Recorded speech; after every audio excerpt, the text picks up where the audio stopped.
By the way. Alright, so it is now 5:23 p.m. on Friday, April 21st, and again, I never know where to look with these things. So I'm using my phone propped up against a laptop, and yeah. So anyhow, yesterday I mentioned that I was going to talk about the different things you can do with somebody's cremated ashes, or cremains. Is cremains the technical, like, is that the right word for it? Or is that one of those internet-only type of words? Because cremains just sounds weird to me. Because like I said in my last video, we're not really a cremation sort of family, just not something we've thought about. Like family members, pets, or otherwise. We had Ranger cremated because we don't know where in our yard we can bury a, like, 80-90 pound dog. Because, like, where we live, like I said before, you cannot go an inch into the ground without hitting rocks. Like, we had a hard enough time burying her mother, the collie that had her. So yeah, for the sake of convenience, we decided to have her cremated. And like, we don't really know what to do with it. I mean, her ashes, we don't have them back yet. But I'm sure they'll just, stay in a box for a while. So, I got me to thinking, like, so I'm going to pose this question out there to anyone who has had a relative or pet cremated, or who wants to be cremated. Because I know there are different situations, like maybe someone in your family wanted to be buried, but finances didn't allow for it, and you had to have them cremated, whatever. Like, not going to judge for whatever reason. I'm not going to judge your reasons, what I'm trying to say. But, what do you do with the ashes?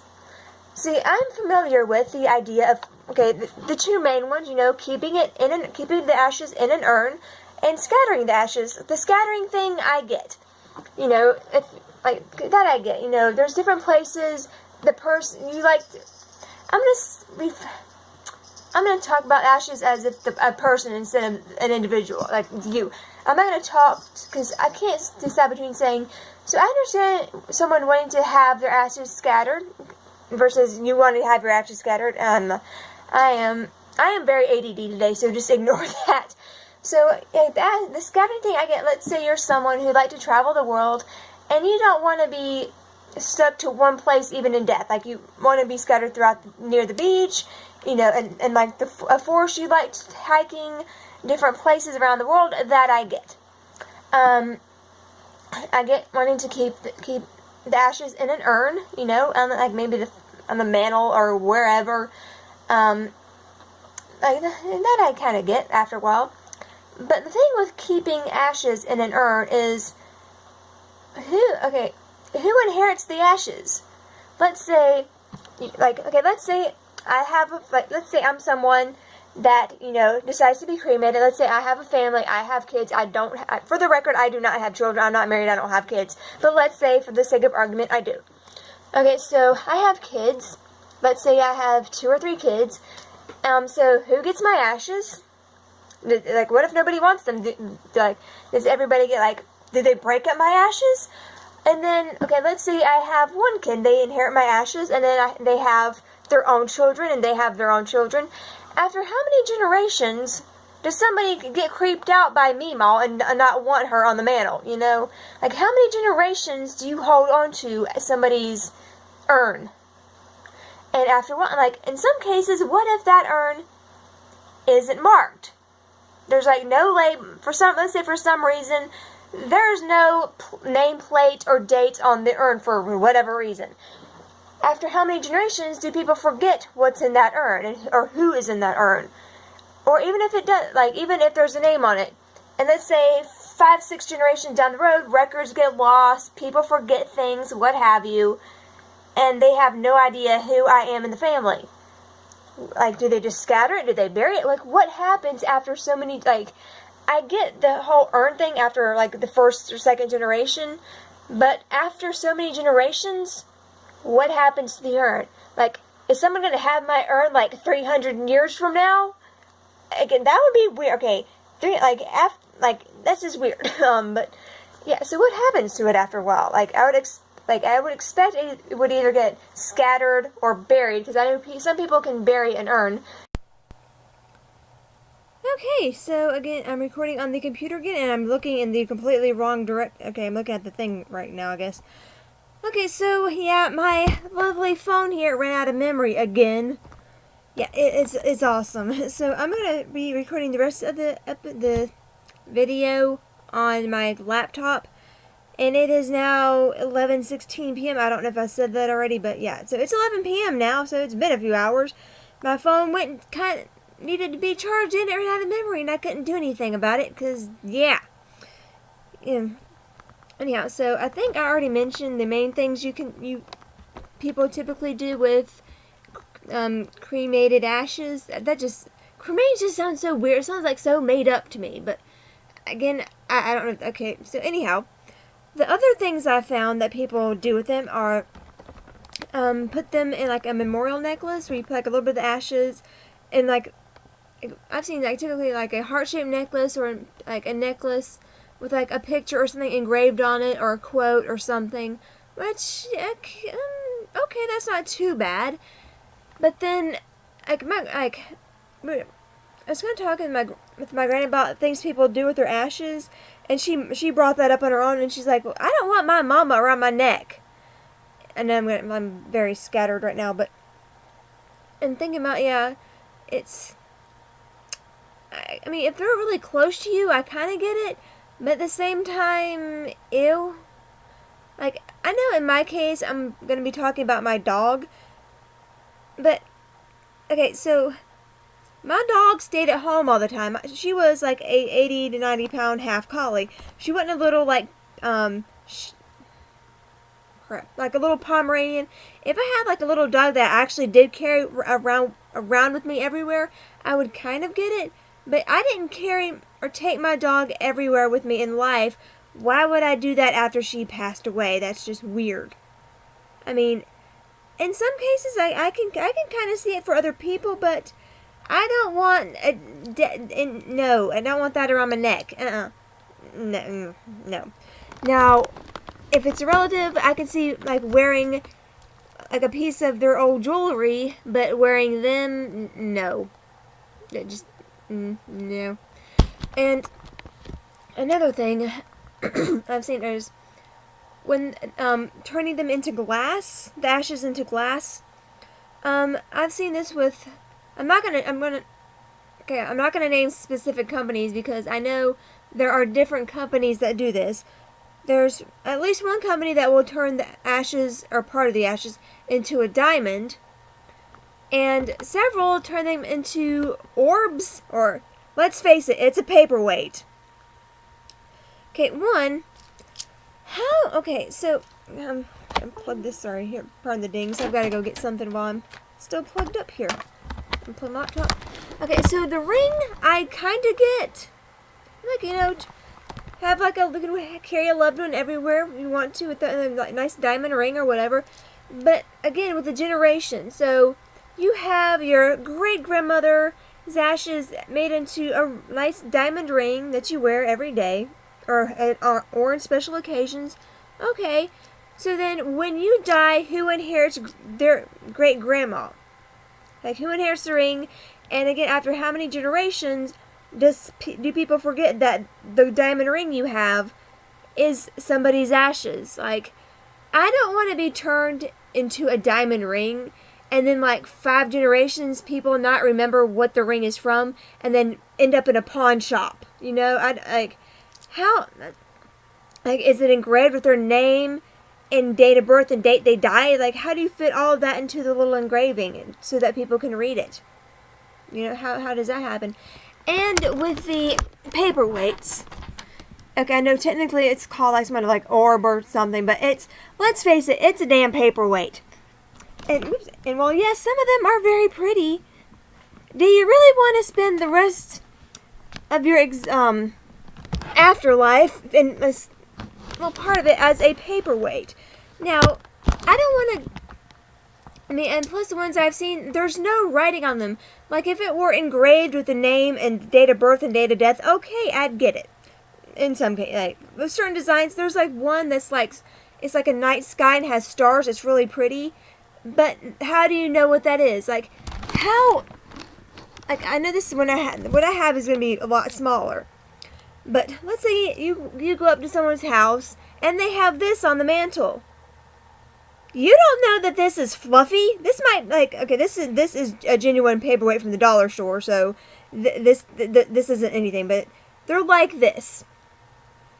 Like, this is kind of this is a bit small to be a person. So let's say this is Fido. How does someone go into your house, look at this, and know that this is now Fido? Like, how do they know that this isn't just a paperweight from the dollar store? Like, where's the engraving? Like, how do you know that this, something like this was a person or a pet or what have you, and not just a paperweight? Like, like how does that work? So, yeah. And various other glass objects that I've seen. So, I mean, like, there's one I saw on Pinterest that was like a wave. It was pretty, but how does someone know that's a person and not just a sculpture that someone happened to like and buy? Like, like, I don't know if it came from a place that does something with cremated ashes or Pier 1. You know, I don't get, like, they're pretty, but they need some kind of identifying mark. That's what I'm saying. So, yeah. And by the way, if anyone's wondering, I do not wish to be cremated. I like to be buried. I'd like for someone to be able to come and visit my tombstone, okay? I mean, I don't mind. Okay, if my family has to cremate me, it'd be fine, but I still want a tombstone. I don't care what happens to my body. Buried, cremated, donated, what have you, I will be dead. I will not care. I just want a tombstone. I don't know how that works if I'm cremated, what have you, but yeah. I want a tombstone with my full name spelled properly, date of birth, date of death, and I want a cat with butterfly wings on it somewhere. It's an ADD thing, yeah. So cat with butterfly wings on it. Possibly a Star Wars symbol, that'd be neat. I wouldn't complain about that. I know there's like copyright law, so okay, whatever. But yeah, basically cat with butterfly wings on it. So yeah, what else was there you could do with ashes? There's like different. My grammar. I've seen like different urns where like people. Like, there's one really pretty one for pets that's, like, stained glass, and you can put their picture in the middle of it. That one's actually really pretty. I do like that one. And then there are some where people make customized sculptures based on photos. Those are neat. Although some do look rather cartoony, but, yeah. I can't like, I shouldn't really complain about them looking cartoony, because, like, I can't make it. I can't sculpt to begin with, so I don't know what kind of work goes into that. So I'm not trying to knock the artist's work. It's just not my style. And yeah, so I mean, the sculpture things look interesting, but I mean, I already have like a gajillion photos. A photo's enough. So they're saying like, I don't know what we'll do. Like, I guess we'll just keep her in a box, like Ranger in a box urn somewhere for a while, and. I don't know what we're doing with the ashes, but the ashes, at least not anytime soon, but, yeah, what else was there? I think that's the only thing I can think of. Oh, and the trees. I kind of like the idea of a tree, like using the ashes to grow a tree, but how can you guarantee that that tree will grow? You know, I don't want to have my ashes put into something with tree seeds to have it, fail to germinate or sprout or whatever you call it. That would be kind of a waste. That would be like an epic waste. Now using ashes or my ashes to fertilize like a seedling that's already grown, I get that. But when I think about being turned into a tree with ash, not with ashes, and yeah, it always reminds me of this one time.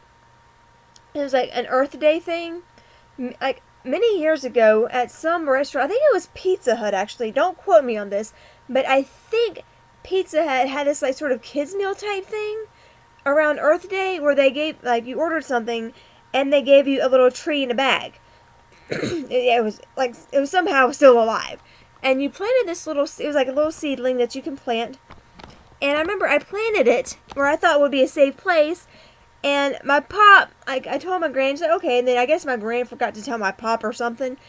And, my pop, just being my pop, typical southern grandpa, just mowing the yard, just mowed my tree down. So that ended that. Like, how, like, you would have to find a way to make sure that, A, the tree actually would sprout, and 2, it would be planted where someone wouldn't mow over it, whether on purpose or an accident or something wouldn't eat it, there's just, yeah. So, I can kind of see it, but there's too many factors where it might not make it. And, I can see putting a tree at the family home. But then, what if for some reason a few generations later whoever inherits the house has to sell it, and the next people who come and live there don't like the tree and chop it down? Yeah, see, this is kind of why I'm off of the tombstone thing. I know they ain't gonna last forever, but there's tombstones from like the 1600s still around. But yeah, this is something to think about. Yeah,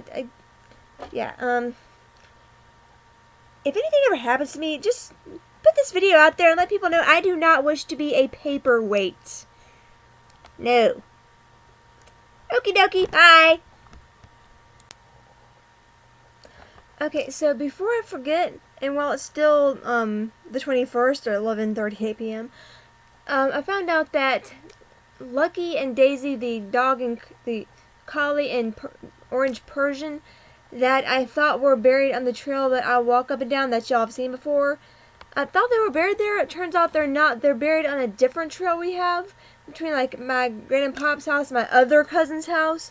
So somewhere on the bigger trail they're buried. I don't know where exactly. It's a longer trail, and I still don't know exactly where they're buried on it because I think my cousin that lives beside me buried them while we were at the beach.